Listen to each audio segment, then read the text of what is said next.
Zip Tie Domes presents The Hidden History of the Geodesic Dome, a study of how new ideas are formed. Part 3. The Teamwork of Walther Gropius. Walther Gropius was a born architect, just like his father and great-uncle before him. And as the founder of the Bauhaus School of Architecture, Walther Gropius became one of the pioneering masters of modernist architecture. The design of many of the modern buildings that you see today were somehow or in some way influenced by Walther Gropius. But Walther Gropius was one of the most unusual architects that ever lived. He was an architect that could not draw.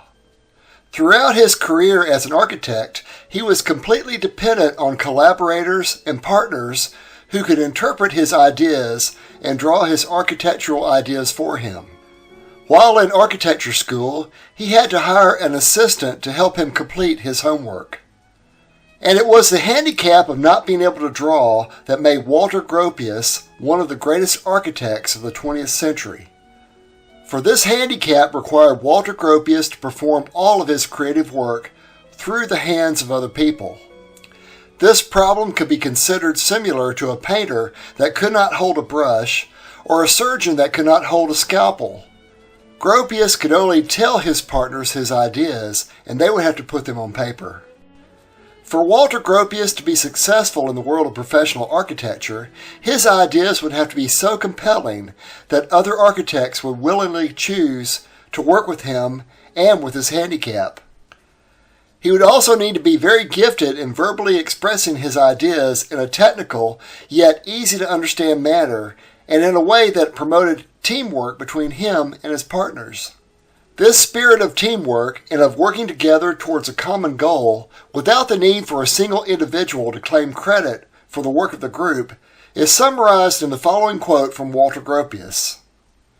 "If your contribution has been vital, there will always be somebody to pick up where you left off, and that will be your claim to immortality."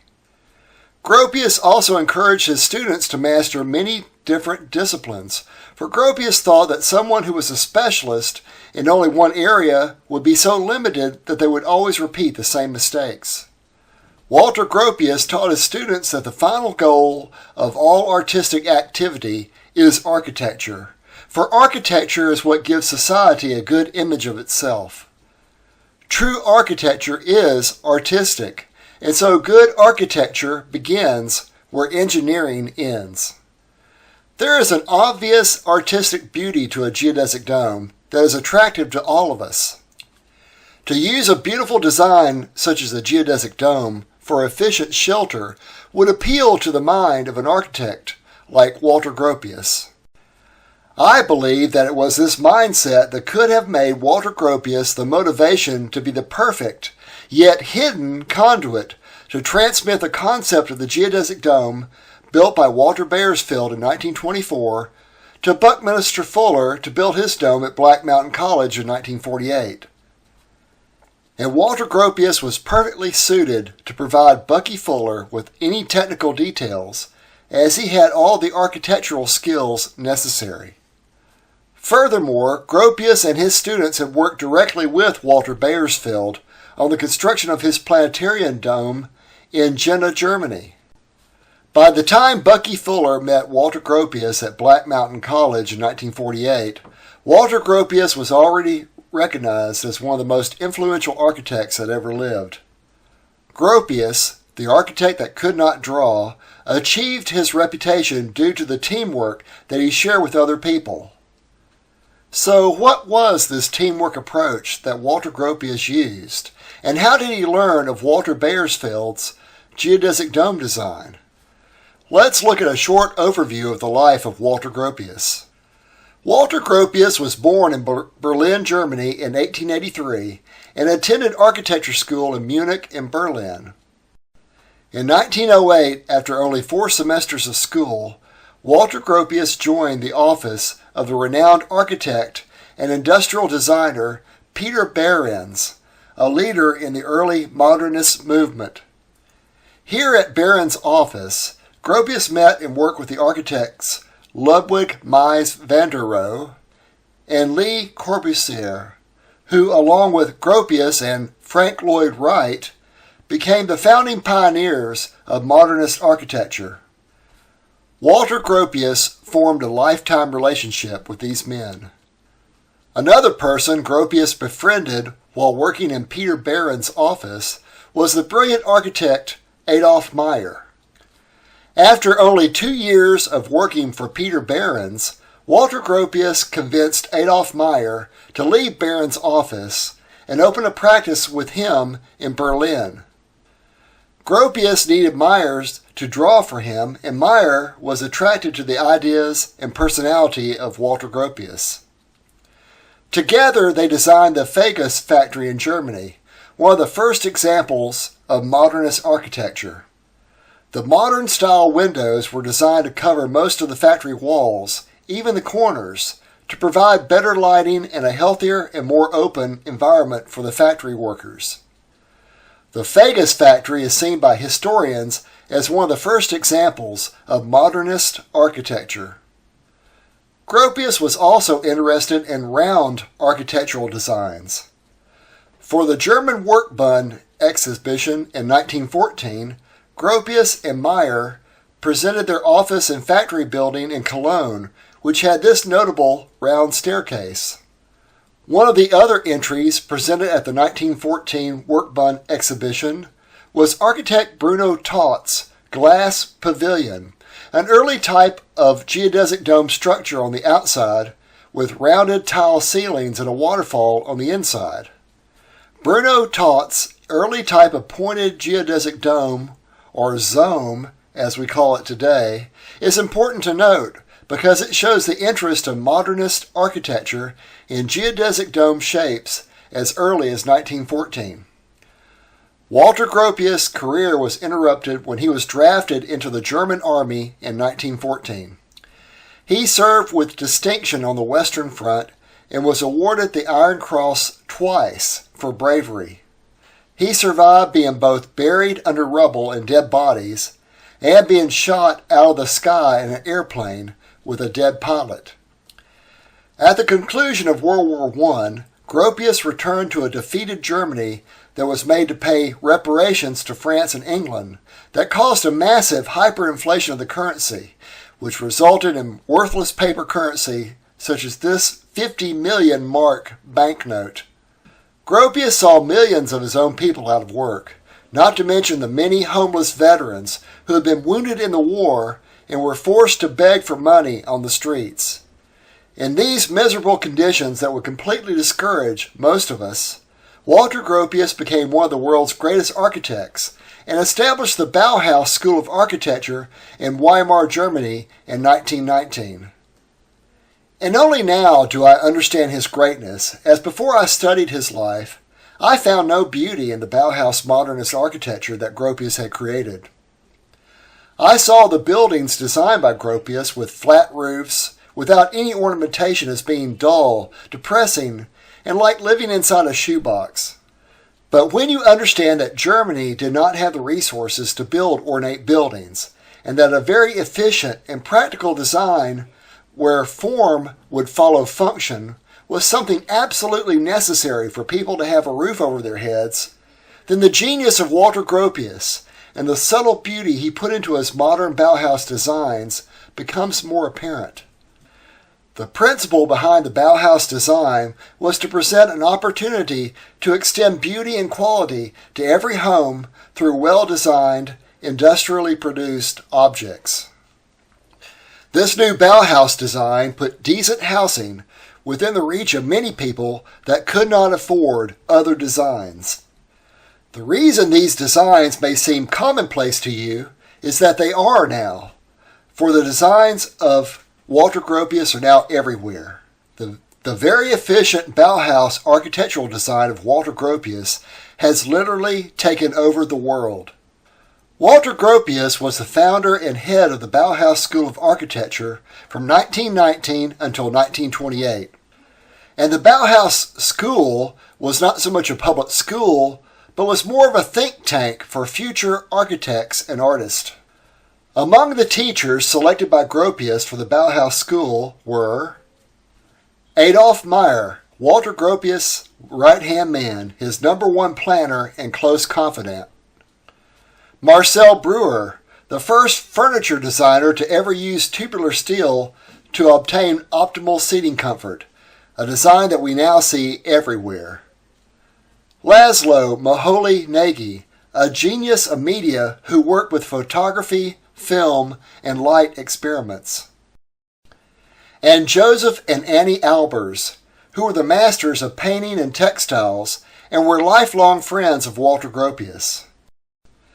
We will see in a later video that it was Josef and Anni Albers who introduced Bucky Fuller to the Black Mountain College, where Walther Gropius was on the advisory board. This association of Fuller through the Albers with Black Mountain College led to the rediscovery of the geodesic dome. And so it was Walther Gropius, the architect that could not draw, but could only perfect his ideas through the hands of other people, who is now in his element as the Bauhaus founder and educator of educators. At the Bauhaus School, Gropius gave his ideas to others to create the most efficient designs of modernist architecture, just as I believe he would later give his insights to Bucky Fuller to aid with the rediscovery of Walther Bauersfeld's geodesic dome, which Gropius had personally seen. For in 1924, when Walther Bauersfeld built the first geodesic dome in Jena, Germany, the Bauhaus School, founded by Gropius in Weimar, Germany, was located only 12 miles away. And according to the records stored at the Bauhaus Archive in Berlin, when the world's first geodesic dome planetarium was built on the rooftop of the Zeiss factory in Jena and opened in August 1924, Walther Gropius, Laszlo Moholy-Nagy, Adolph Meyer, as well as other Bauhaus students, made the trip to Jena to see this geodesic dome planetarium. According to the diary entry of Walther Gropius' wife, Ilse Gropius, this visit to the Jena Planetarium occurred on September 1st, 1924. And this visit to the Jena Planetarium was necessary to the members of the Bauhaus School for several reasons. The Bauhaus teacher, Laszlo Moholy-Nagy, was interested in all forms of media, especially in the projection of light inside a spherical room. Laszlo Moholy-Nagy used some of the optical projection concepts of the Zeiss Planetarium in his later work for Erwin Piscator in his round space stage, as Erwin Piscator was also experimenting with optical projections. Gropius was interested in this round design of Bauersfeld's planetarium, as he later used a round design with the geodesic dome superstructure in his plans for Erwin Piscator's Total Theater. You can see these geodesic dome type triangles that Walther Gropius used for his 1927 design of the Piscator Total Theater.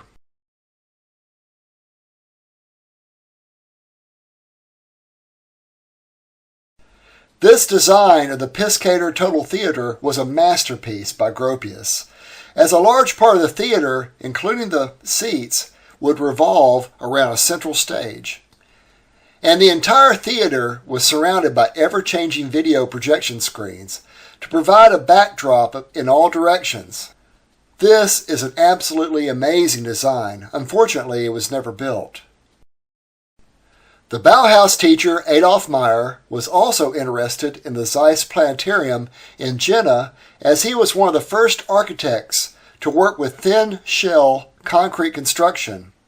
He understood the revolutionary character of Bauersfeld's dome construction. Technically, this revolution was expressed in the diagrams of Franz Dischinger, the engineer with the construction company that built Bauersfeld's first dome. The Bauersfeld geodesic design demonstrated how the weight reduction, which was new in the history of dome construction, culminated in this new type of shell construction that Franz Dischinger applied to other projects, such as the Leipzig Market Hall, built in 1929.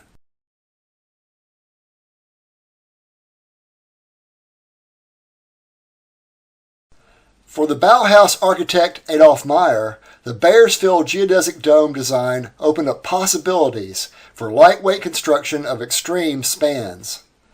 As a result of this September 1, 1924 meeting between the Bauhaus team of Walther Gropius with the Zeiss team of Walther Bauersfeld, Adolph Meyer submitted to Bauersfeld and the Zeiss company his preliminary design for the second Zeiss Planetarium dome, which was to be a larger concrete dome built on the ground and on the rooftop, and so did not have to be a lightweight geodesic structure. And while Bauersfeld designed the frame of the second dome, it was Walther Gropius's right-hand man, Adolph Meyer, who designed the architecture for the rest of the structure. This photograph that we saw earlier of 12 men suspended on the grid work of the Jena dome was originally taken from Laszlo Moholy-Nagy's book, From Material to Architecture, page 235, where the photograph was first published in 1929. The Bauhaus master Moholy-Nagy received this photograph from the Zeiss sister company, Schott. And so it is evident that the Bauhaus team of Walther Gropius, Adolph Meyer, and Laszlo Moholy-Nagy worked closely with Walther Bauersfeld to build the second Zeiss dome, which was not a true geodesic dome, but still very impressive. But how much did Walther Gropius really learn from Walther Bauersfeld about the first dome built on the Zeiss factory rooftop, the only dome that was truly a geodesic dome structure? For if we look closely at Walther Gropius's plan he presented 3 years later for the Piscator Total Theater in 1927, we see a supporting structure near the roof that appears at first to be a geodesic dome, but really is not. This geodesic-looking structure is made up entirely of six-way connections, and so is lacking the characteristic 6 5-way connections that every true geodesic dome has, one at the north pole of the dome and 5 spaced around the dome every 72 degrees. For Walther Gropius had arrived in Jena after the first planetarium dome was completed. This first dome had already been sprayed with concrete and covered so that the geodesic structure could not be seen. Gropius had only heard about the lightweight geodesic dome structure, but he did not see it being built and so had an imperfect understanding of its structure. I think that if Walther Gropius had influenced Bucky Fuller in the summer of 1948 with his own general but imperfect understanding of the design of the geodesic dome, then that would explain why Fuller's first attempt at building a geodesic dome at Black Mountain that year was a spectacular failure. But Fuller's first dome that failed also tells us that someone had convinced Fuller that a geodesic dome would work, but they did not have the complete technical details. But by the next summer of 1949, Bucky Fuller had discovered the technical information needed to develop a working geodesic dome. I believe that during the time between these two summers, Bucky Fuller may have acquired a copy of Walther Bauersfeld expired 1924 geodesic dome patent, which was publicly available and could have resulted from a conversation with Walther Gropius. Yet, Fuller's geodesic dome design of 1948 at Black Mountain College is also slightly different than the Bauersfeld original design, and we will understand these differences in a later video. So, to summarize, we have seen that Walther Gropius had a good understanding of Bauersfeld's geodesic dome, and that Gropius, as an educator, would work through other people to freely share his ideas without seeing the need to take credit for conveying this information. So let's take a look at the life of Bucky Fuller and ask this question. Could Buckminster Fuller have received some benefit from Walther Gropius concerning Walther Bauersfeld original geodesic dome with no credit given to where the idea originated? Or was Fuller's dome design completely different and independent from Bauersfeld design, so that Fuller's geodesic dome was novel and new and therefore patentable? In the next video of this series, let's take a look at the fascinating life of Buckminster Fuller, who was an educator, an innovator, and a salesman that brought technology to so many people in a very positive way. If you like our videos, please give us a thumbs up and leave your comments below. Thanks!